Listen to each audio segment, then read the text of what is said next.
In verses 15 to 20, we read this. Jacob offers to work for him for 7 years as a dowry to get Rachel in marriage. Then Laban said to Jacob, "Because you are my relative, should you therefore serve me for nothing? Tell me, what should your wages be?" Now Laban had 2 daughters. The name of the elder was Leah, and the younger was Rachel. Leah's eyes were delicate, but Rachel was beautiful of form and appearance. Now, Jacob loved Rachel, so he says, "I will serve you 7 years for Rachel, your younger daughter." And Laban said, "It is better that I give her to you than I should give her to another man. Stay with me."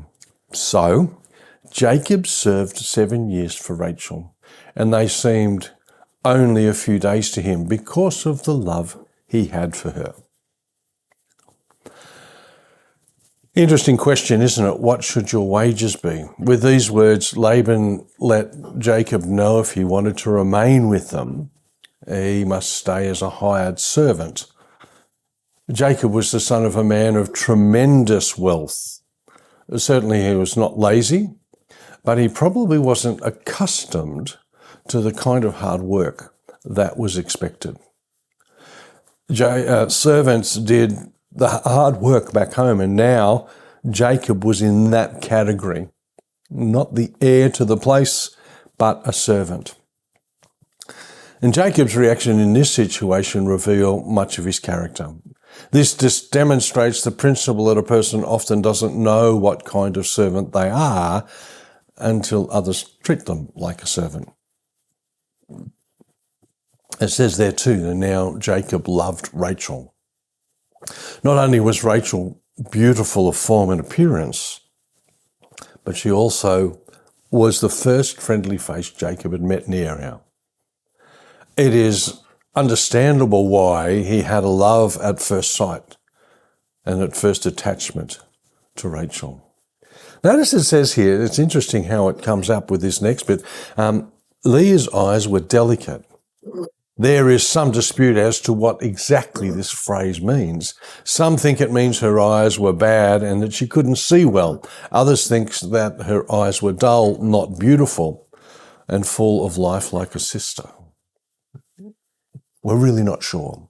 The comparison of Rachel and Leah and their respective beauty is a small clue into what is probably a complicated and conflict-filled competitive life amongst the daughters in Laban's family.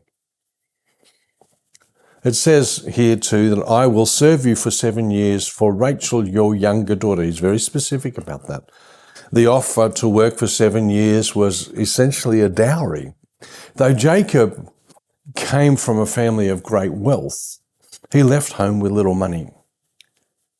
Before he could take a woman in marriage, he had to provide a dowry to demonstrate he was fit to support the family and compensate for taking the daughter.